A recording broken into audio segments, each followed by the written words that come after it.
Welcome back to Binging the Force, a Star Wars watch party.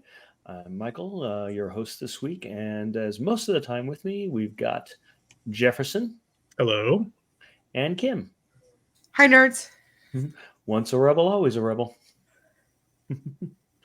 So this week we're going to be discussing Andor Episode 3, Retribution. So who's Retribution? A very good question. Who's retributing? Anything exciting, interesting going on for you guys in the Star Wars world? Well, I've been trying to make sense of the timeline, specifically with this show with Andor, because I've been trying to figure out, like, when do the flashbacks take place? How old is Andor? I even bought just today the Star Wars Timelines book, which is quite the doorstop, by the way. This is a huge book. And so I've been trying to figure out. So according to this book, Andor is 26 years old during Rogue One.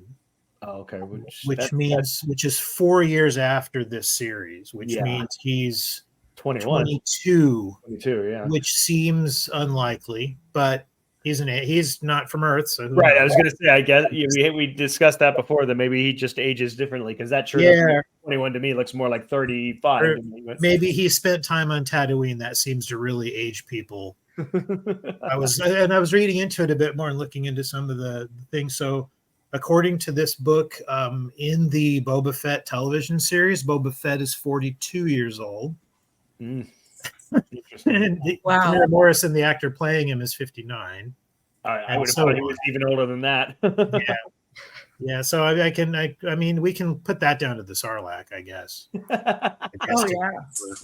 months, and just the dry air, I guess. Yeah, it has aging properties. Yeah, I know. One thing that cleared up for me was in the prelude to what we're going to watch tonight, in the opening segment of the Previously On, there is a reference to when they talk about the planet that he came from, where it refers to that it was Imperial. Like, I wasn't sure whether in the timeline, like when that flashback was, like, was it Imperial or was it, was it Republic, when it crashed, and the people that, the ship that crashed and everything, was it Imperial or was it Republic? And it was Imperial. So yeah, and that muddies the waters too. That's what got me on this in the first place. Was in the episode that we're going to watch tonight, Marva is worried about a Republic cruiser arriving.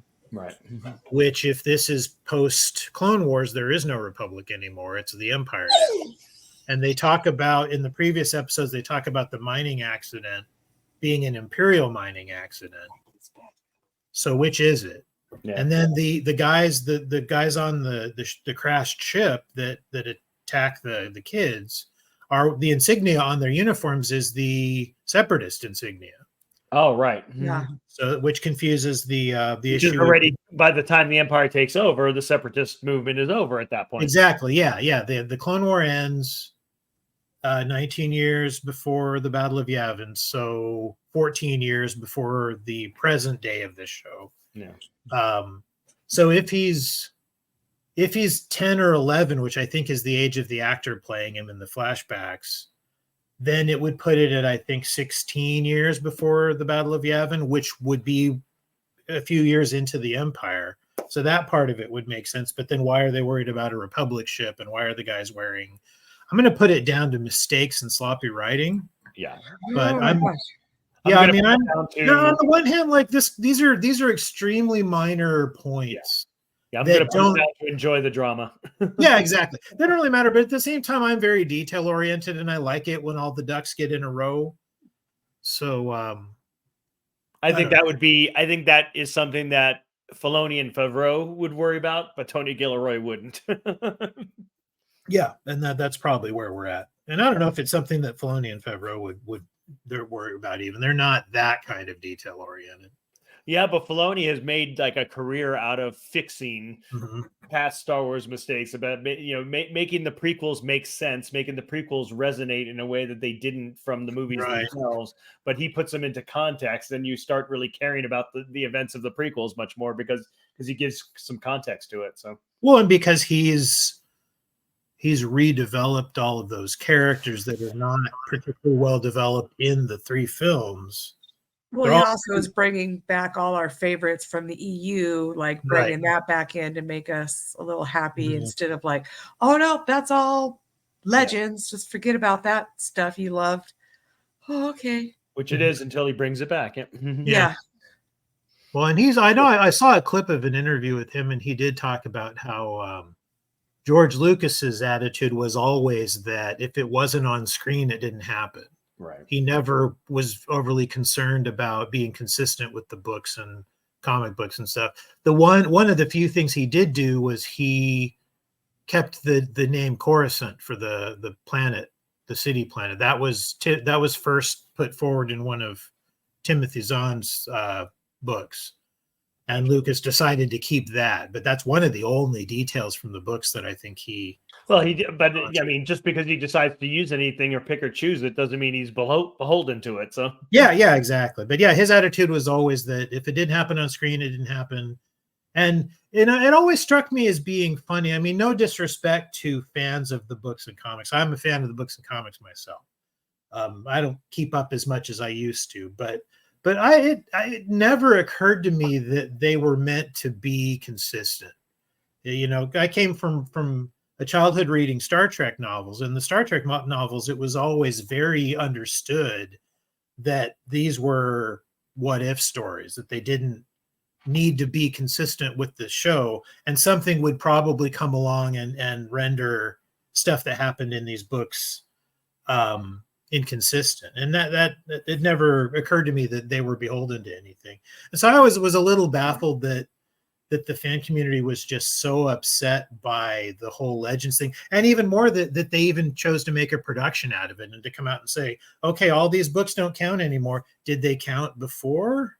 You know, all you did was call attention to this by making this big announcement. So, no, they mattered to me. Well, I mean, they matter in that they're great stories, but does it really matter that this stuff doesn't have to all be consistent? No, it's just that these characters that you loved, and sometimes through 3 books or whatever. Mm-hmm. Well, it's not like the books are blank now. The books are still there. You know, you can still read them. No, but like in costuming world, in fanfic world, like these characters that you love are supposedly gone. That was just the issue. Yeah, I mean, you put time and effort, especially for costumers and stuff like that, for people who have this, you know, additional life of, like, you know, bringing these characters to life at events and stuff like that. I mean, you've invested your time and your resources and everything in them, and you did that on the premise that these are official characters, and then all of a sudden they're no longer official characters. They basically yanked the rug out from under you. Yeah, that was all. It wasn't like, oh, screw Star Wars. No, it was just like, oh, there's less Star Wars now. That's all. Yep. Well, interesting topic there. We're ready to go ahead and jump into retribution. Let's do it. Let's retribute. Yeah, okay. Let's see.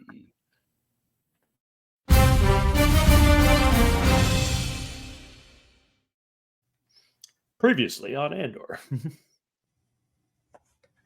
He killed some people. He ran away from killing some people.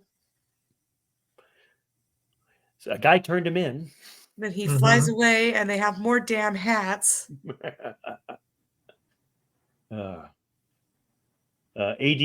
law enforcement, not even law enforcement, middle management guy, security guy wants to find him. Yeah, he's really starting to remind me a lot of Lieutenant Gorman from Aliens, this the security guy. Or my wife pointed out when we were watching this episode last night, she was less charitable, and she said that he's reminding her of Rimmer from Red Dwarf. Gotcha. Kids get killed. People are after him for killing those people. You have to sell something. What? Yeah, exactly. He's got something to sell. She's the one who can find the person to sell it to. Stellan Skarsgård. This guy's interesting. Yep. And cut to I cut out the opening sequence. What? That's our rest period, Michael. That's our 10-minute Andor logo. Our 5-minute break. Yep. So, I mean, basically, everyone he knows, all his friends have been killed. Well, have they all been killed though? I thought just the one person was killed and everybody else ran away. Oh, And yeah. he's come back to the ship for some reason that I'm not entirely clear on. Shiny things, sparkly and shining things. Yeah. Maybe, but it's a neat little sequence. We get to see a lot more sort of familiar Star Warsy stuff in this scene with the ship corridors and. But I like this opening sequence where there's basically a lot of paralleling. I mean, there's basically peril and it's kind of parallel peril. And they do it throughout the episode. They run the parallel storylines pretty well. Yep. So we've got his kind of basically origin story on how he went from being Casa to Cassian Andor. The dead crewmen are all looking decidedly yellow, or is that just? Well, we don't know what killed him, do we? Yeah, we don't know what happened to him. But yeah, I think could have been a gas leak. Yeah, something that could be aliens. Could be aliens. Could be yellow aliens. Yeah. Mm-hmm. Yeah, although in Star Wars generally, I mean, there's a few exceptions to this, but Star Wars aliens tend to be alien. You know, they don't they don't tend to be like Star Trek where it's just somebody with some stuff stuck in their head.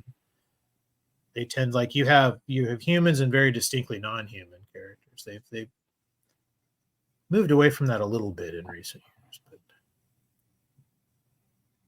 So are we meant to believe that this is the first time he's seen a reflection himself? of himself? Right. Yeah, I noticed that. I rewatched it earlier and is like, yeah, is this his first time like seeing his because he didn't really get scared.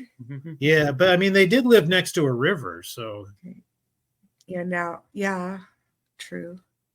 So when we were watching last night, this was something that really struck my wife Catherine, just the sort of industrial beauty of this background of them slicing up the giant spaceships, and it does a nice job of setting the scene and making it seem a lot more epic than we normally get from a television show.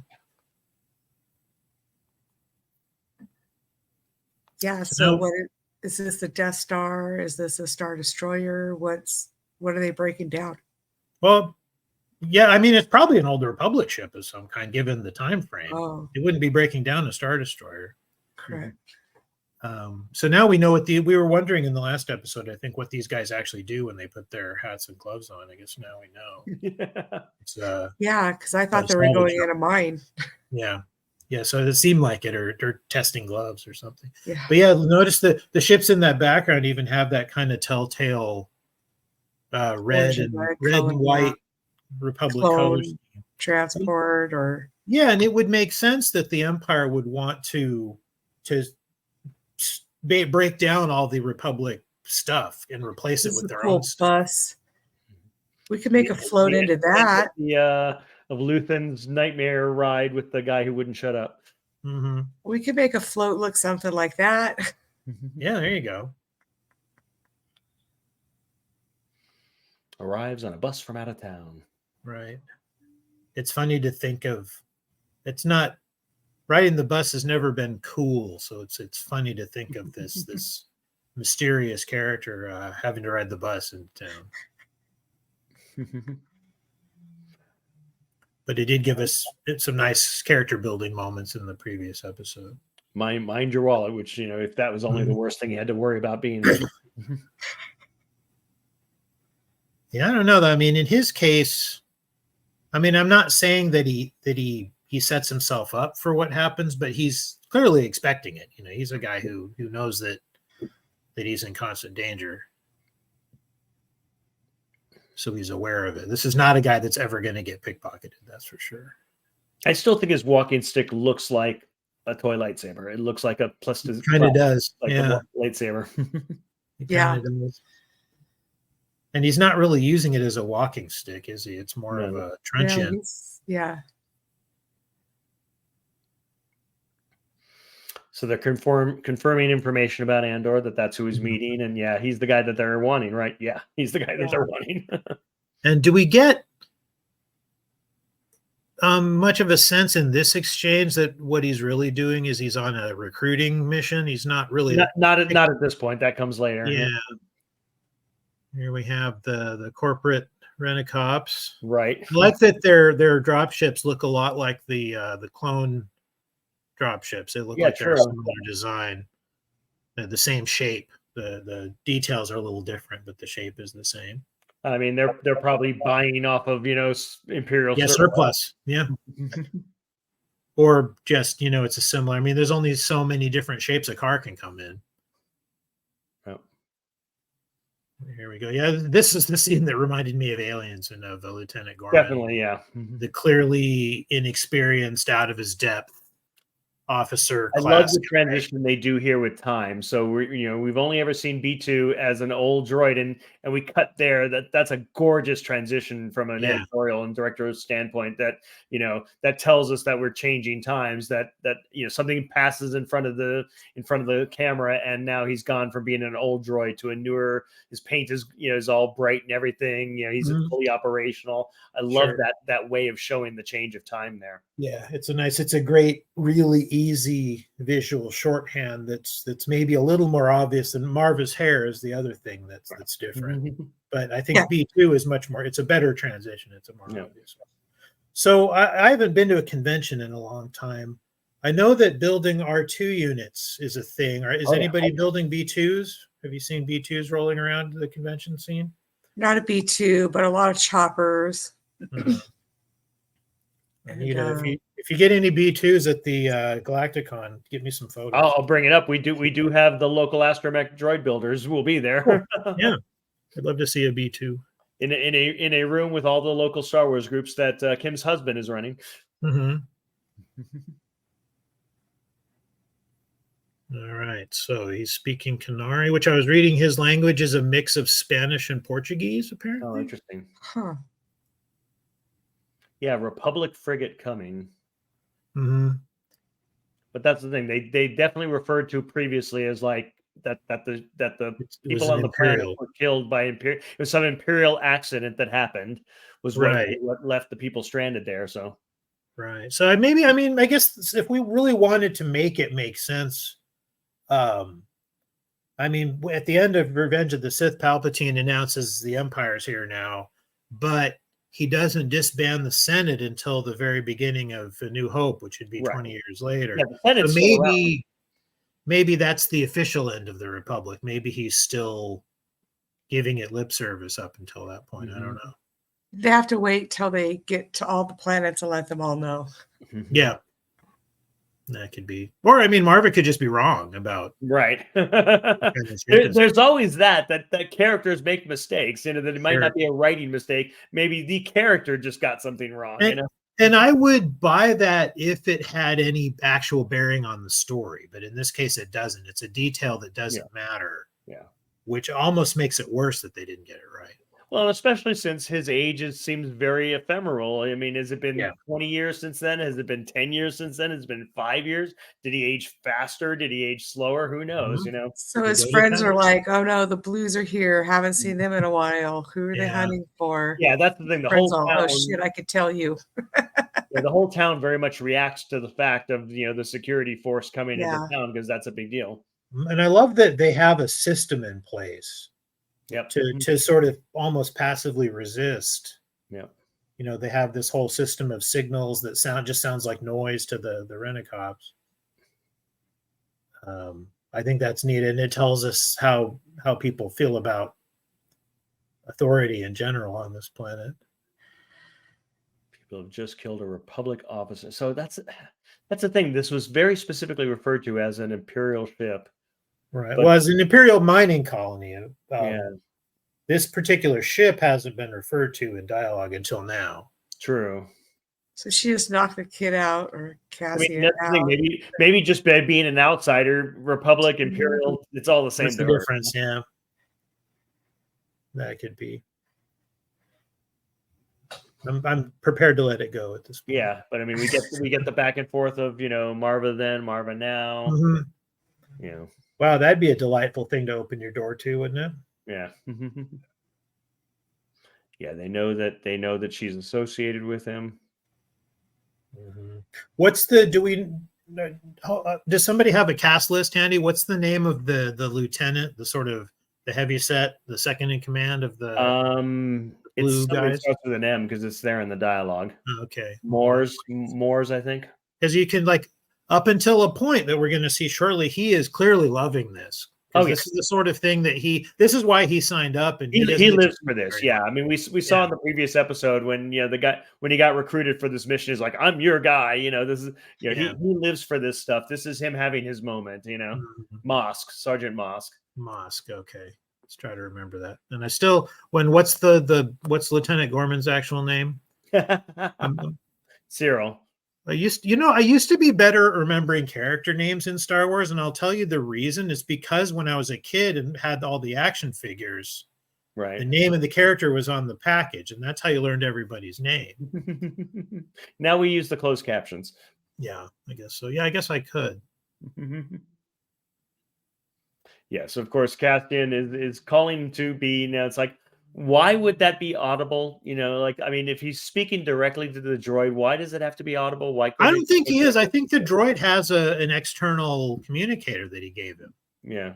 And that would be just like Star Wars. Because, yes, it would make more sense if the droid had an internal. Right. I mean, but why would we hear what the droid is hearing? Yeah, and I think it would be very Star Wars. So the droid, he doesn't have an internal comm. He's got a walkie-talkie just like Cassian does. Sure.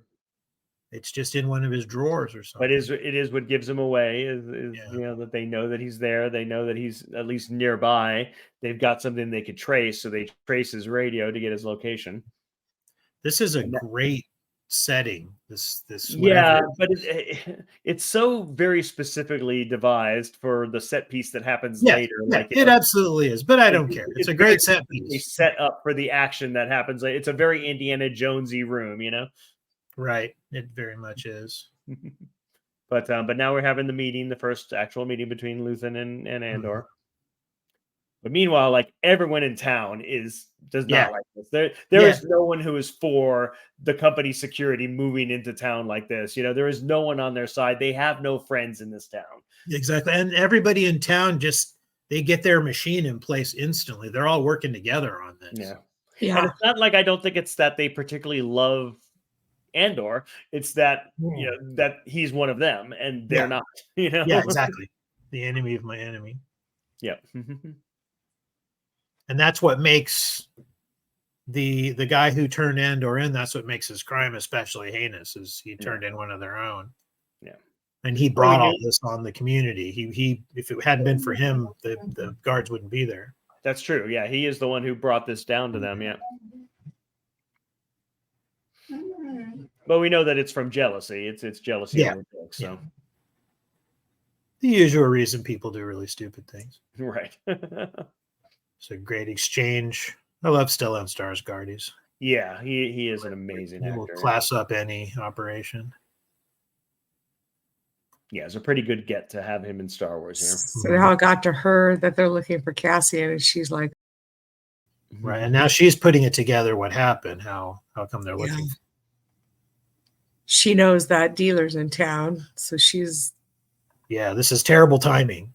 Yeah. Oh, you're busted. Yeah. Her husband's like, or boyfriend, whoever, is that her husband? I don't know that we're told one way or the other. They're involved, obviously, but yeah. I mean, we know that it's pretty casual because she was like, I don't think you were with us on the last episode, Kim. I mean, it's pretty casual. He specifically wanted to spend time with her, and she was like, "We have an arrangement. It's one night a week, and this is not that night." Yeah, it's very, and you get the impression that most relationships on this planet are like that. It's a very workers' town, It's people are very matter of fact in this place. And so his friends said, "What'd you do?" And he ran out. He he messed up. Yeah, he told somebody something.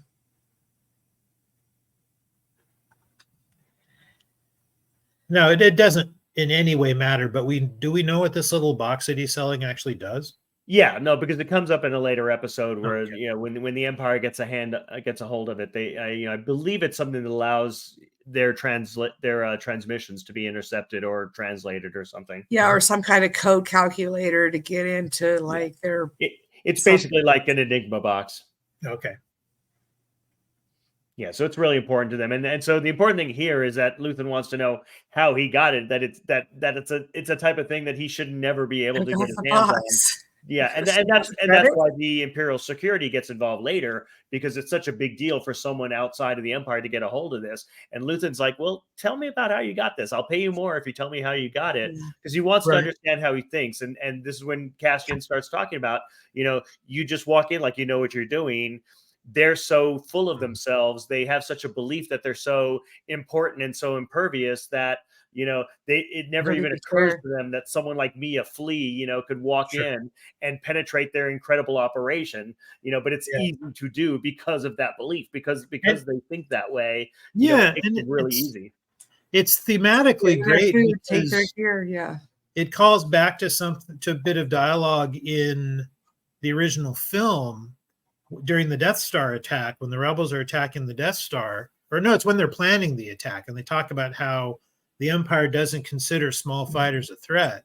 Right. They just don't think, it doesn't even occur to them that this little one-man ship would have any impact on their invulnerable station. It's the exact same attitude that he's describing here. Yeah, and I think it's Luthen who says their arrogance is unbelievable, but that's basically what he's looking for in Andor here. Is that his hope was that someone who could get their hands on something like this is someone that he should be paying attention to, and that basically proves it to him. Is that not only does he have the right attitude about the Empire, but he has learned the trick to how to be an irritant to them. I mean, basically what their weakness is. Their weakness is their arrogance, and he knows how to play to it, and he's got the right skills to be able to do it and the right attitude to want to.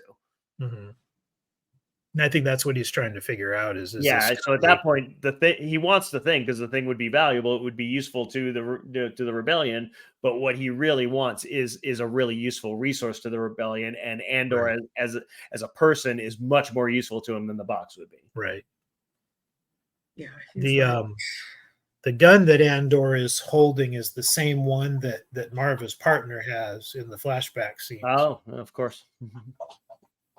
Kind of a neat little detail. It's a great exchange here. Yeah, why would I go anywhere with you? I mean, he doesn't trust him. He doesn't know him. What are you trying to get me into? I'm already in enough trouble with enough people. The last thing I need to do is trust someone I don't know right now. Right, and what it tells us too is that not only is Cassian completely ruthless, but he's also not really an idealist. No. And that's what sets him apart from characters from some of the other stories. He's not a Luke Skywalker. He's not even a Han Solo. He's a very different kind of creature. Yeah, he doesn't hate the Empire because he believes something different than the Empire. He hates the Empire because the Empire just treats him and everyone around him like dirt. You know, more crazy hats. Say again. Said more crazy hats. Oh, sure. Yeah. Kim can't turn off the costumer brain. Right. I can't. And all the mustard colors and the browns and Frankie can't turn off his bladder. So hold on. Yeah, we're all talking thematic elements and everything, and Kim's all about what people are wearing in the hats. Sure. Yeah. No, I mean it's the fact that he doesn't like that. They look down on him and they treat him, like a flea. And so, he wants to be an irritant to them. It's not an ideological thing for him. He doesn't have a competing belief system to the Empire or believe that they're inherently wrong or anything like that. He just doesn't like the way they do things. Right. To a point that he's willing to strike back. Anybody can complain about the government, but it takes a different kind of person to actually fight back. Right. And honestly, I'd say the effective people are not the ideological people. The effective people are the practical people who just want to make their life better. Yeah, sure. And that was like, I was doing a little reading earlier, when I was trying to make sense of the timelines and the ages, and something that gets brought up a lot is Cassian's line from Rogue One, where he says, "I've been in this fight since I was 6."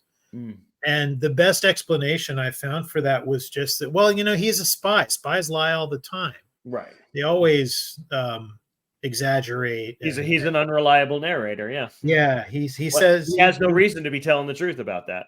Yeah, and he's telling, in that particular scene, he's telling Jyn Erso what he thinks she needs to hear in order to get her to do what he wants her to do.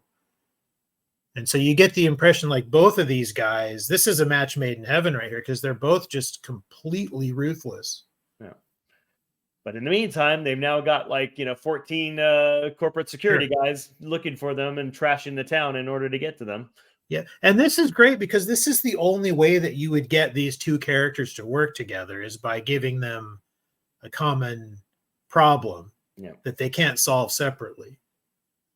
So now we have the Indiana Jonesian nature of this room, that because it's all these pulleys and wires and spools and everything. So once the room starts exploding, or once they set off any explosions and they start doing any shooting, everything they do results in a chain getting loosened, which results in a huge thing flowing across the room, and it becomes this whole danger room, and now it becomes this set piece where there's they're not only in danger from the people trying to get them, they're in danger from the room itself.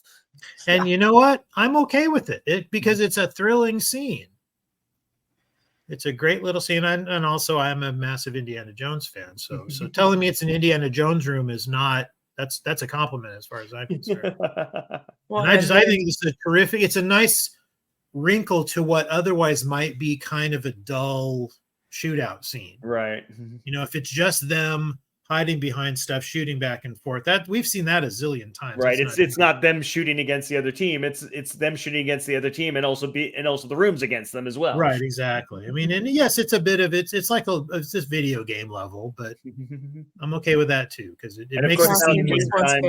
Yeah, in the meantime, they're now pinned down, and he can't get to the box. So the whole point of this meeting was for him to be able to sell the box. Yeah, and the other guy's like, I don't even care about that. I want you.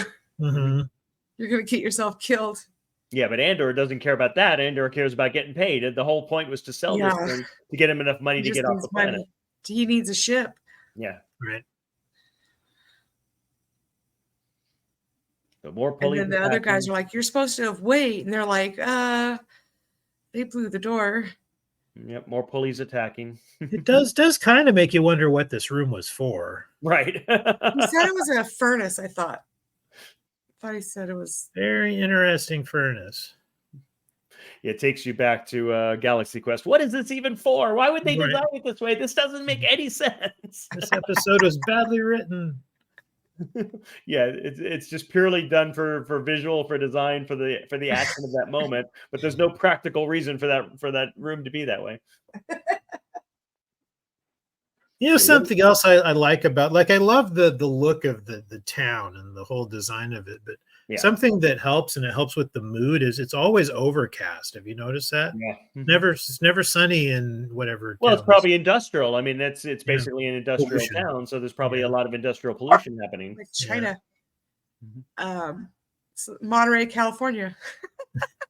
Or Portland, Oregon. So Bix made the mistake of being in the wrong place at the wrong time. I mean, just running away is what made her noticeable. So he noticed her running, and Tim tries to redeem himself here. I mean, he turned Andor in, but he did it for Bix. Bix is what he cares about, and now he pays the ultimate price for having made this whole situation happen. I don't know that it's a redemption though, because he's motivated entirely by his desire for her and not for anything else. So he does not get the moral high ground back, unfortunately. No. That's what I'm saying. He pays the ultimate price for his betrayal. Yeah, but this all happened because of his greed and cowardice. Right. Mm-hmm. And of course, I mean, Bix was not in love with him. I mean, she didn't want a full relationship with him. It was casual, but it's still someone in her life who she just watched get shot trying to save her. Sure. Yeah, it's a long walk from I'm not prepared to commit to you to I would like to see you with a hole in your chest. Right. A lot of steps in between those that have been skipped here. What's this guy's name again? He's still loving this. Look at him. Oh yeah, he is so He into is it. having the time of his life. This is what you rifle. Throw me a rifle. Yeah. Yeah, he lives for this moment. With the tense music playing. Yeah, but they're like, there's two of them, and they're like, what? Like, you're just standing there. He's all point taken. Yeah, they were only looking for one guy. Now we got two. What's the difference? This is a great scene coming up here. I love this. What's about to happen? That shows you how jumpy he is. He just shot at two fleeing blind shot. Yeah. Blind shot around the corner. A fleeing little alien dude. Yeah. Right. Which, I mean, that demonstrates his inexperience and the fact that he's just in a total panic at this point.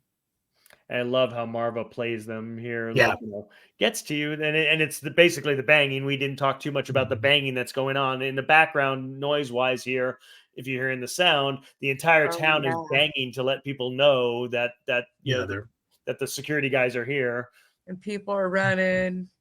Yeah, and I mean, this town takes care of themselves, takes care of each other. They take care of the town. They're all the natives here. So the blue guys are all on edge, like, what is going on? Right. And most of them are clearly just totally out of their depth. They weren't prepared for this. They're used to being bullies. They're used to having control over the whole situation. Right. Pattern clanking continues. She's all, you want to worry about when it stops. Yeah, you put them on edge because said, what you should worry about is if the sound stops, and they're like, why? And she just goes, yeah. It's like she's playing chess, they're playing checkers, Right. Mind game wise, she is so far ahead of them. Oh, clanking stops, the wind blows. Yep. They're all looking around. Oh, they're pooping their pants. Be very afraid. Stick up is like, what? And these guys are all just kind of running around. They clearly don't have a clue what they're doing. And here, this is the shot I was talking about. This is great. I think it's about to. Yeah, there we go. Yep. The man he's looking that for. That shot right there. That is just great. Yeah. Yeah, the man he's looking for right behind him. Mm-hmm. Demonstrating two things. It tells us a lot about both of these characters. How the Rent-A-Cop is just Cyril, critically out of his depth. Yeah, and Andor is just insanely competent. This is a guy who knows what he's doing. And we're going to see. And he's a genuine dangerous individual. Cyril is not a genuine dangerous individual. Cyril is a middle manager trying to score some points and express himself and try to be tough. So they're all kill him, and he's like, "Okay, there's 24, there's 5 over here, 6 over there." Right. Mm-hmm. Yeah, they are genuinely dangerous men. So this is the guy they sent to go get the ship, come retrieve them. Yeah. We saw Andor's friend, who he's chatted to a couple times, the worker. We saw him walking away from the ship. So so we know we don't know what happened, but we know something. We don't know. But now when we see what happens, we know how and why it happened is because the town takes care of their own. Right. Such a simple solution. This guy doesn't know that something's attached to. Well, he's got to know by now. He just doesn't know what to do about it. Oh, this is not good. Yeah. Yeah, I mean, he's a junior guy. He's a junior officer, in this Rent-A-Cop crew who, is scared out of his wits at the moment. Mm-hmm. Actually, he's not anything now at the moment. Right. Okay, so now he genuinely gets scared. Yeah, now when he thinks he's now losing it because he went into this supremely confident because they have the advantage. There's 14 of us, we've got weapons. He was not prepared for this town. It's like they're all over, they're everywhere, they're coming to get us. It's like He's game over, man, game over. To use your analogy, right? He's the bully who just got punched in the face. Basically, yes, yeah. Yeah, now everything scares him. He was all in. He was all gung ho until it starts going against you. Yeah, exactly. Until you realize that the enemy is formidable. Yep. Yeah, and you're on the enemy's turf. Right. This is a great little bit here too. The car zooming off, and they all chase the car. kind of looks like the Han Solo. It does a bit. Yeah, I was thinking that too. Yeah, it is a similar looks like scene. a book to me, Han Solo's vehicle. You're talking about from the beginning of Solo when he Yeah, no, but what I love here is when they stop the ship, when they blast this, speeder, they think they've done something really, really cool, Yeah.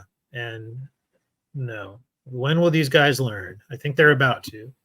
Yeah, you see he's happy now. It's like, hey, the tide have turned. And there they go. And then the icing on the cake right there. Yep, they completely faked you out. Yeah. That was just a great shot of him looking back and then clicking the remote. And now he's gone bye-bye. Now he realizes his career just went into the total toilet. Right. Yeah. Well, he created this raid. He went against his supervisor. His supervisor didn't even want to go down this road. He said, just leave it alone. He's like, no, I know better. I'm gonna create this strike team and I'm gonna go. And they completely got their butts kicked. Yeah, and he lost at least 4 guys that I counted. Yeah, probably more than that, I think. But yeah, definitely several men dead. I saw, at least if you look in the closed caption, one of them yells, "Bacta!" Get me to a Bacta tank. That's their answer for everything. Yep. I love shining red. I love shiny red B2 emo. And then Marva, yeah. So Marva's been basically, flashback in this whole time, and she realizes that, on the positive side, Andor is getting away. On the negative side, she may never see him again. That's what she's thinking. But I mean, if she comes from a background of working in rebellion, then she's got to know that was always a possibility. Right. Yeah, and she's just kind of bummed at this point. It's like,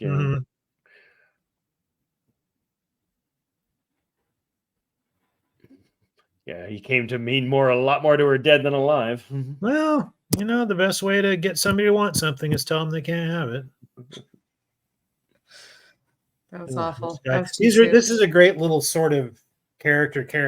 Yeah, like basically the town, in the aftermath of this. I mean, the town triumphed, but no one won in this situation. Yeah, exactly. When we see the effect that to some extent, the effect that Cassian's actions have had on all the people around him. True. Yeah. Because obviously it all started with him going out of his way to make trouble by trying to get information, and then running afoul of the 2 guys. We need to get out of here. Yeah, we need to get out of here now. Yeah. Yes, this is another scene from Alien with Ripley shouting at Gorman that they need to get moving. Yeah, because at that point they don't know if the town's going to keep attacking them or not. Yeah, exactly. Yeah, they clearly have no idea what's even happening. Yeah, no, they don't know who was against them or what, or Great cuts back and forth between because it's like 2 escapes. It's basically it's a parallel of Casa and Cassian escaping their lives and moving on to the next phase of their lives. Is like, we're seeing Casa leave his original home Canary and leave to his life as Cassian Andor, and now it's Cassian Andor escaping from the town to whatever is next in his life. Well, and in both cases he's taking on a mentor figure. Yeah, true. Also. Yep. So definitely parallel in his life. It's basically like 2 different ending phases of his life, moving into a new life for him. Sure, 2 new chapters. Yep. She probably thinks that the Blues got him and probably arrested him or killed him. It's no, I think at that point. I think she knows that he got away. You think so? Yeah, I think she does. I don't know if she does at that point. Maybe not. All she knows is that they all ran away, Right. And the end. Yep. Well, I mean, I would say an exciting, little episode. I mean, definitely the most action we've had in Andor so far, Mm-hmm. And it was action that moved the story forward too. Mm-hmm. It wasn't just sort of mindless action sequences. It really did get us to the next part of the story. Yeah. Both with the flashback timeline and the present day timeline. So I think it filled in a lot. and it's the third one, right? Yeah, Yeah. third So episode. that's usually like people are like, oh, I'll give it 3 episodes. Mhm. So if they did, then that's a good 3. Sold, You know, yeah. 'cause you kind of wrapped I it think up. was this one of the shows that, like, I think it was where they premiered all 3 at one time. So I do remember that. I know they've done that with several of the shows. So that essentially what comprises the first arc, because that's what this basically Yeah. does, is it's really the first arc of the Andor story. It takes him to the end of his first basic storyline and now moves him on to the next phase of the story. I believe they did premiere all 3 episodes at one night. Right. They usually do 2 or sometimes 3. Well, they I'm gonna- usually do it where it's keyed to the length, to basically the storyline, to what would constitute like a complete enough story to give you a reason to want to keep watching. Right. Nope, they did the first 2. First 2, really interesting. Yeah. Huh. And then they Never did mind. it. They did it weekly after that, according to IMDb, anyway. Gotcha. Cool, but yeah, good stuff. I mean, we got the fullness, for the most part of his time in Kenari and how he became Cassian Andor. And now we're going to go to new planets next week. New, we're gonna new Time cloudy overcast planets. Sorry, what was that again? Taking some time off. Yeah, so I mean, after This this is a good episode, ender.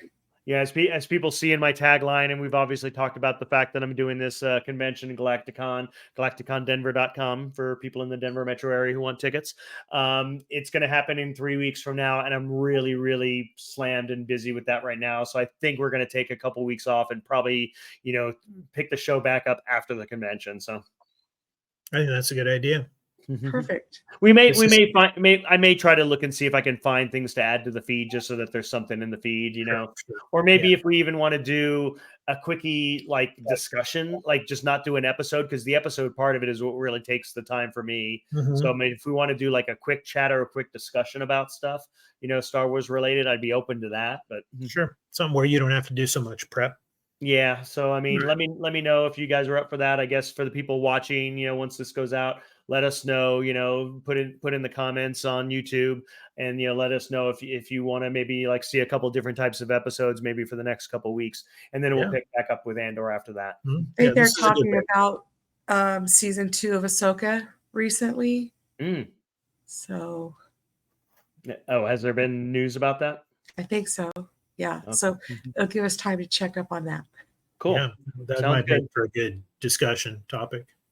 Well, thanks for joining me, Kim and Jefferson. And we will. So definitely keep following us on Binging the Force on Facebook. I mean, that's where you'll see announcements of new episodes. To listen to this on audio, use any podcast client and look for Binging the Force. And importantly, like and subscribe us on YouTube at Binging the Force. And go ahead and, like I said, put in the comments there, if you like this show, if you like what we're doing, let us know what you would like us to do. Maybe take a different turn, or if there's different shows that you want us to do, or different topics you'd like us to discuss. Let us know on YouTube at Binging the Force, or go to the Binging the Force Facebook page and go ahead and join that. Thanks, everyone, and we'll see you next time on Binging the Force. Okay. Bye.